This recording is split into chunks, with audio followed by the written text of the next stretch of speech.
Здравствуйте, в эфире программа «Город». В студии Роман Ярыгин. Коротко о главных темах выпуска. Ответы ушли в сеть. Минобраз республики выясняет, как задания и ответы по единому тестированию по татарскому языку заранее появились в социальной сети. Выгоняют на улицу из собственного дома. Сегодня в Верховном суде рассматривали дело пенсионерки, семью которой пытаются признать лишенной прав собственности. Есть такая работа. Сегодня подводный спецназ отмечает профессиональный праздник – День водолаза.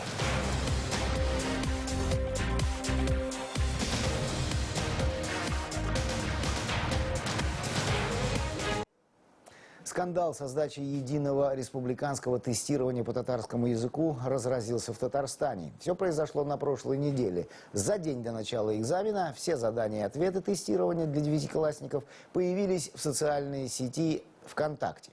В Министерстве образования Татарстана подтвердили, что произошла утечка информации и заявили, что по данному факту будет проведена служебная проверка и все виновные будут наказаны. Но здесь также заявили, что тестирование аннулировано не будет. Почему, расскажет Эльвира Шарафиева. Единое тестирование проходило в режиме ЕГЭ. Все строго. Впускали в аудиторию школьников только с паспортом, без сотовых телефонов. За порядком следили наблюдатели. На 4 или 5 сдал, хорошо сдал. Было немного трудно, особенно в С-части. Ну, если готовиться, написать можно. Нет, все сам. Готовился долго, примерно полгода начал. В феврале и вот сейчас итоги. Думаю, 4 написал. Однако сразу после тестирования в Татарстане разразился скандал. Ответы некто опубликовал в интернете. Группа в социальных сетях называется «Мы против ГИИ по татарскому языку». Буквально за несколько дней здесь зарегистрировались около 3000 участников. И такая популярность не случайна, ведь экзаменационные ответы здесь были опубликованы за несколько дней до самого испытания.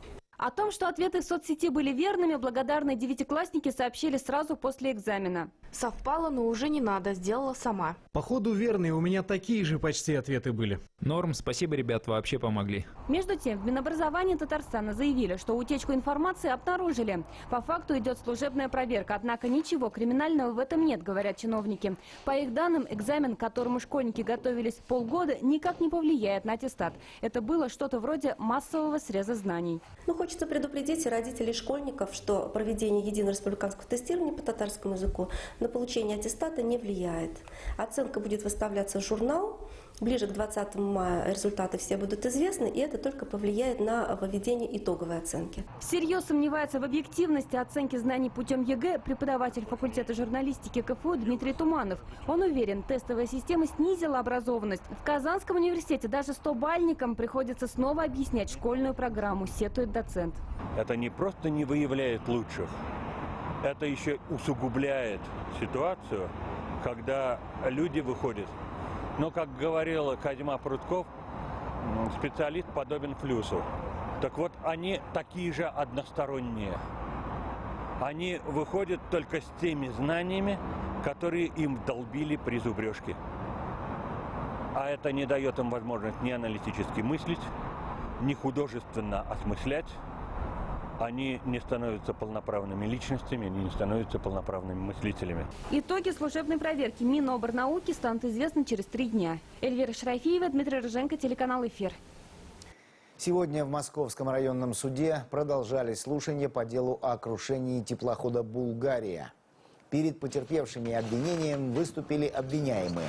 Бывший главный госинспектор Казанского линейного отдела Волжского управления Ространснадзора Владислав Семенов и начальник того же ведомства Ирик Тимиргазеев. Последний, выразив соболезнования потерпевшим, извинился за всю службу Ространснадзора и выдвинул свою версию трагедии. По его мнению, прежде всего, открытые иллюминаторы и погодные условия стали причиной катастрофы.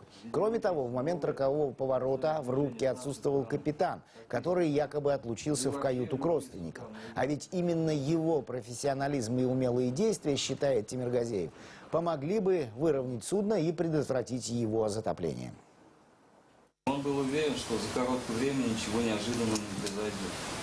Но как закон подлости, ураган поднялся именно в точке поворота судна влево. Ни минуты раньше, ни минуты позже. Если бы судно не дошло до поворота, буквально 1 километр, то ветер ураганный был бы судну корму, что было бы не опасно для него. Или наоборот, прошло бы поворот минут на 5 пораньше. Кстати, если бы дизель-пароход вышел из Волга вовремя, то они проскочили бы этот участок, и ничего бы не произошло. Водителя маршрутного автобуса, который задержал 2 грабителей, наградили. Бывший десантник скрутил злоумышленников, напавших на нетрезвого человека. Я остановился. Что творите? Деньги все верните на место. А тот лежит, бедолажка. Помоги, помоги, помоги, помоги. После основного блока новостей детали происшествий. С вещами на улицу из собственного дома. Сегодня в Верховном суде рассмотрели дело 65-летней Муниры Ярулиной, которая борется за свой дом. Решение о выселении ее семьи, в которой, кстати, годовалый ребенок, было принято 28 марта Приволжским районным судом. Но с таким исходом пенсионерка не согласилась и попыталась вновь отстоять свои права. История Муниры Ярулиной началась 4 года назад после гибели мужа, который не успел оформить наследство. В то время, пока семья переживала горечь утраты, сестра погибшего успела оформить дом на себя. Мы с мужем жили очень долго, совместная жизнь отнимает мой дом. Вот это. Мне некуда идти. Мунира Ярулина и ее сыновья уверены в том, что сестра мужа вступила в наследство несправедливо. Сегодня они вновь пришли в суд с надеждой вернуться в родовое гнездо. Муж Ярулиной Муниры, он владел на праве собственности земельным участком, на котором находится, соответственно, дом Волгарийска, 37. То есть мы считаем, что это является новым обстоятельством, которое судом должно быть учтено. Пока адвокат Ярулиных искал новые доводы, в коридоре суда родственники впервые за много лет попытались поговорить. Да, это когда ты что? Я там родился, жил. Родился, может быть, ты родился. Сестра умершего Альфия Ахмедова долго не шла на контакт, объясняя это тем, что все, что можно было, она уже доказала. Весь дом теперь мой. Так как наследство Ярулин не принял и не принимал. Верховный суд снова оказался на стороне Альфии Ахмедовой и подтвердил, что она единственная наследница. По данному делу оставить без изменений частную жалобу Ильгиза Галимуловича Ярулиной без удовлетворения. После сегодняшнего решения суда Мунира Ярулина сильно расстроилась, но готова бороться за свой дом и дальше. Дальше будем обжаловать Верховный суд Татарстана. Я не должна на улице оставаться. Алсу Касимова, Дмитрий Аверкиев, Рустем Кадыров, телеканал «Эфир». Ветераны Великой Отечественной войны получат бесплатную юридическую помощь. Правда, такая возможность предоставится только один раз. Консультации будут проводить в эту среду, 7 мая, с 9 утра до полудня в Казани по адресу улица Кремлевская, 16. Это здание Министерства юстиции Татарстана. Минюст проводит акцию совместно с Адвокатской палатой республики.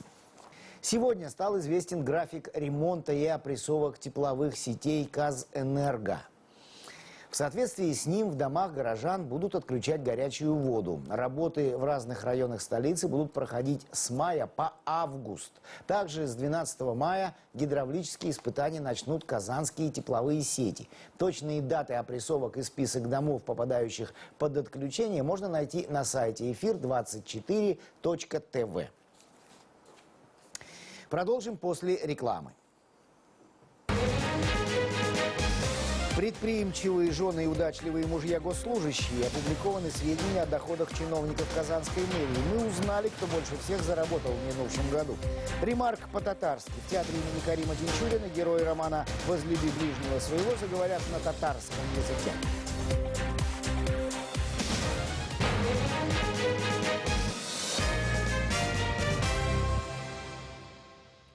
Продолжаем. Этим летом начнется восстановление парка Горького. Проект благоустройства городские власти обсудили сегодня прямо на месте.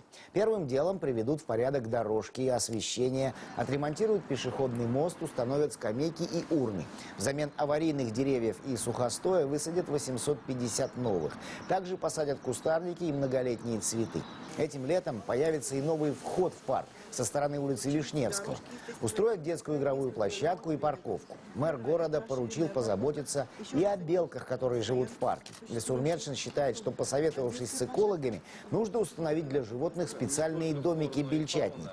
Подумали и о велосипедистах. Для начала разграничат велосипедные и пешеходные дорожки, а затем разработают большой веломаршрут по всему парку с выходом на набережную. Однако еще не решено, что делать с большой открытой площадкой, где раньше располагались аттракционы.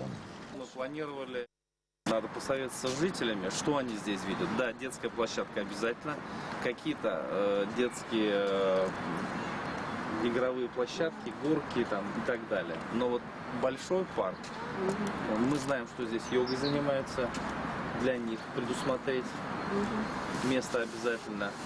Но вот эта большая площадка, хорошо бы, чтобы это был как open air, для того, чтобы люди пришли, разместились, позагорали.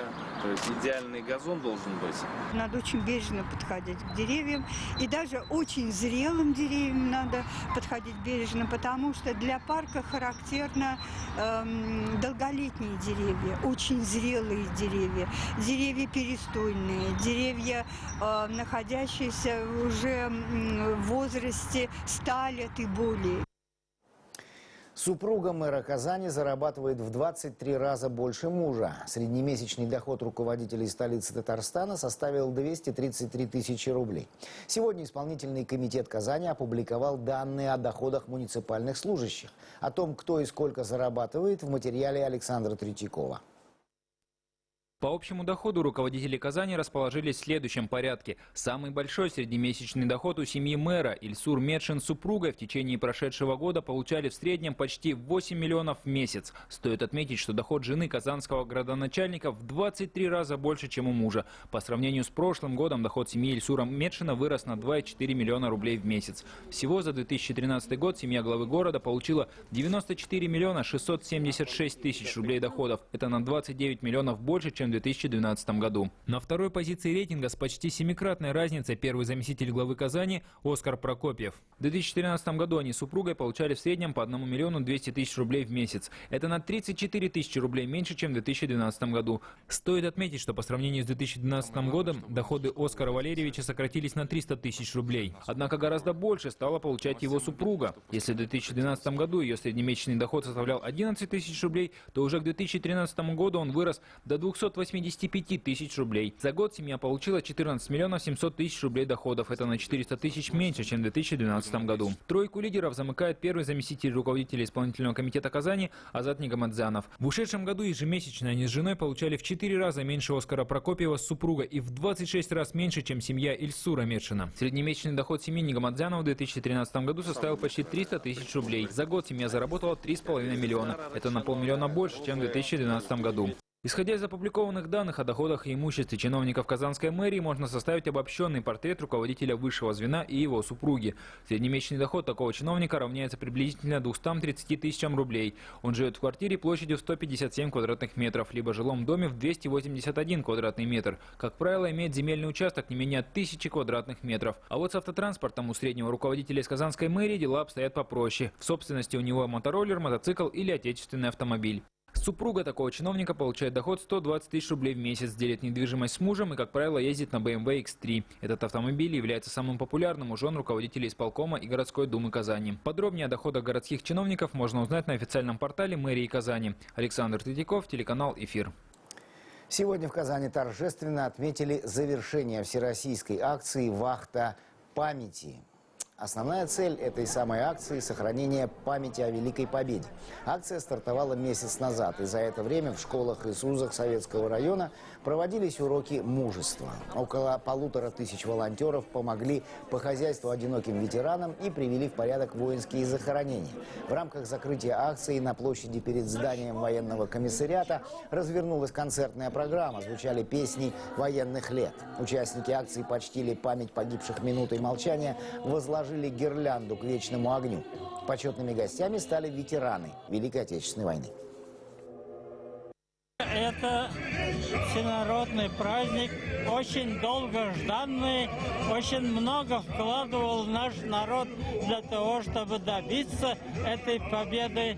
Всем жертвовали, каждый второй человек оставался на полях сражения. Я хотел бы сказать ветеранам спасибо за то, что они нас спасли. Школьники поздравили ветеранов.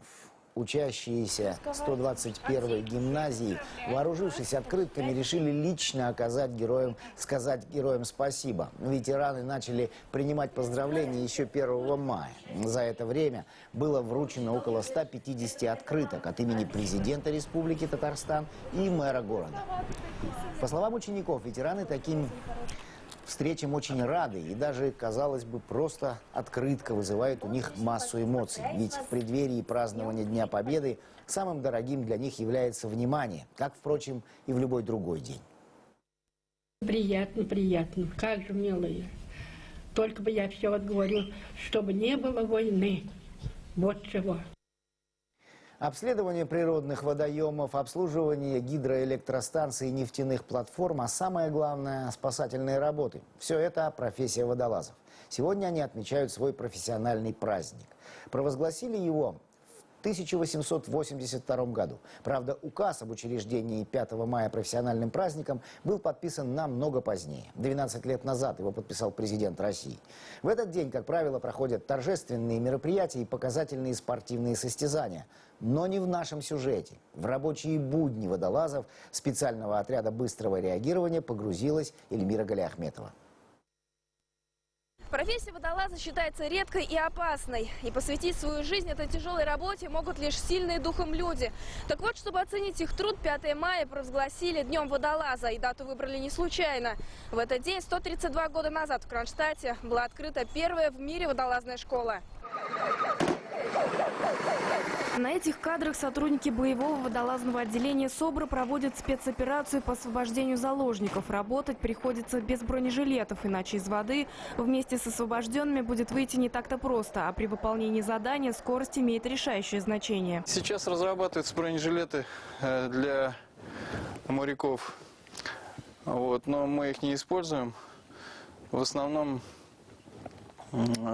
наше снаряжение необходимо для того, чтобы мы вышли из воды, и дальше работа происходит без бронежилета. Интервью водолазы дают в масках, потому что относятся к специальному отряду быстрого реагирования и являются оперативниками. Мы, как водолазы, если прибыли на место, скрыто выдвигаемся, то в основном играем роль обеспечения высадки основной боевой группы, то есть прикрытие и помощь. В свой профессиональный праздник водолазы на рабочих местах. Торжество по этому случаю просто не планировалось. Да и боевое водолазное отделение в СОБРе появилось всего лишь 2 года назад. Сейчас в штате 5 сотрудников. Под водой водолазы работают обязательно по парам. Второй боец всегда на подстраховке. По признанию сотрудников спецотряда, попасть в их структуру могут не все желающие. Анатомические показатели должны быть определенными. То есть есть у нас такая проверка в барокамере. И если у человека проходимость пазухов носа достаточно узкая, то он водолазом стать не может, например. Но все же тем, кто прошел в ряды водолазов, приходится преодолевать не только физические нагрузки, но и психологические. Адаптированы мы к этим условиям. То есть, если там трупы доставать или что-нибудь такое, само наше подразделение не участвует в спасательных операциях. Но когда был получен сигнал, то, что Булгария тонет, мы туда в числе первых выдвинулись, но из-за плохой погоды спуски в этот день запретили. А потом уже прибыли водолазы Центра Спаса ночью, и потом они уже продолжили работу. Отмечают День водолаза и дайверы, но, по словам профессионалов, для них это скорее хобби, поскольку прямого отношения к профессии оно не имеет. Эльмира Галиахметова, Владимир Ладушкин, телеканал «Эфир». Всемирно известная оперная дива Анна Нетребко не будет выступать 12 мая в Казани. Об этом сообщили в пресс-службе театра имени Мусы Джалиля. По информации, пришедшей от окружения певицы, Анна Нетребко заболела и даже отменила свое запланированное выступление с Валерием Гергиевым в Большом театре по случаю 9 мая. Тем не менее, концерт в Казани состоится, но 30 числа этого месяца. Герой романа «Возлюби ближнего своего», написанного выдающимся писателем-антифашистом Эрихом Марией Ремарком, впервые заговорят на татарском языке. На сцене театра имени Тинчурина продолжается работа над спектаклем по роману немецкого писателя. Для Национального театра обращение к творчеству Ремарка сродни эксперименту. Год назад некоторые ревностные приверженцы традиционных постановок выражали недоумение по поводу решения поставить шекспировского Гамлета. О необходимости нового прочтения и вообще нового в материале нашего культурного обозревателя Дмитрия Пивоварова.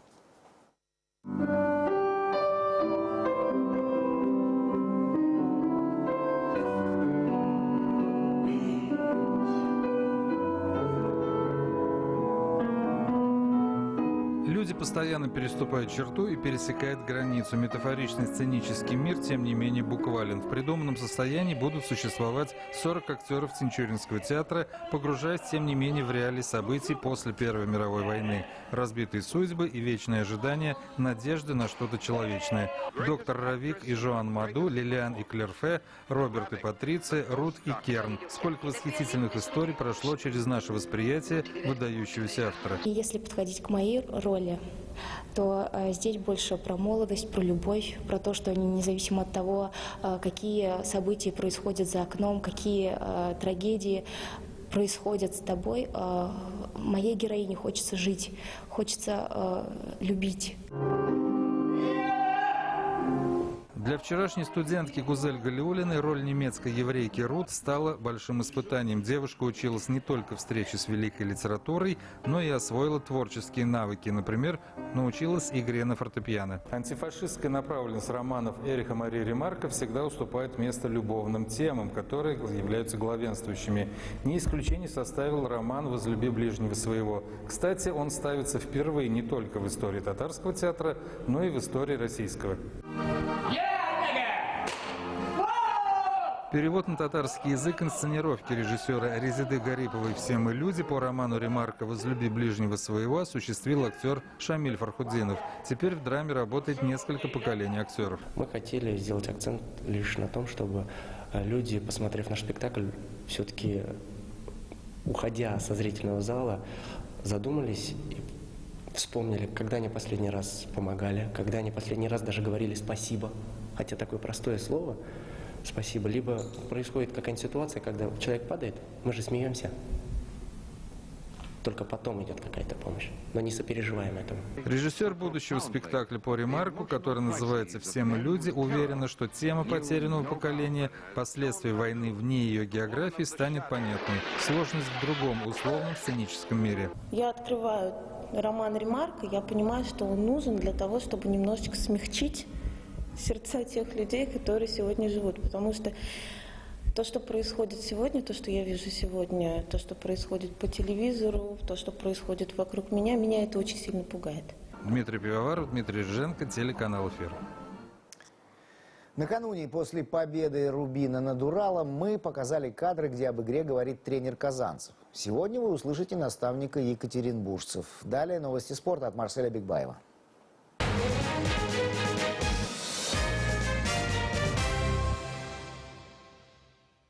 Три года не забивал в чемпионате России защитник Рубина Навас. И вот накануне уроженец Испании снял с себя это проклятие. Высоченный рост 197 сантиметров. Стандартное положение. Все это позволило ему замкнуть навес Кёкдениза Карадениза. Урал повержен 1-0, хотя именитый наставник гостей усмотрел изъян в действиях главного арбитра из Москвы. Ну а забили гол, в принципе, со стандарта. Я считаю, сейчас судейский был, что судья немножко придумал этот стандарт. Вот.